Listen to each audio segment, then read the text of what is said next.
মিন সাখাতিকা one নার। ও দয়ার মালিক,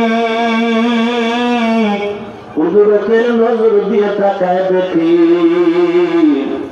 আমরা গুনার বোঝা নিয়ে আপনার দরওয়াজায় হাজির হয়ে গেল। প্রচন্ড গরম, আবার প্রচন্ড তুফানের পূর্বাভাস, এরপরও আপনার গোলাপ প্রায় ময়দান ছেড়ে বাসায় যায়নি। দুনিয়ার বাড়িওয়ালাদের দরজা বন্ধ, আপনার রহমতের দরজা কেউ বন্ধ নাই।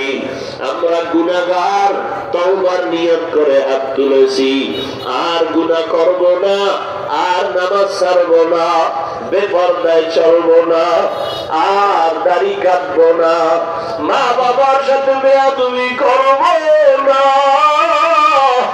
শিক্ষকের সাথে বেয়াদবি করবো না, মুরব্বীদের দোয়া নিয়া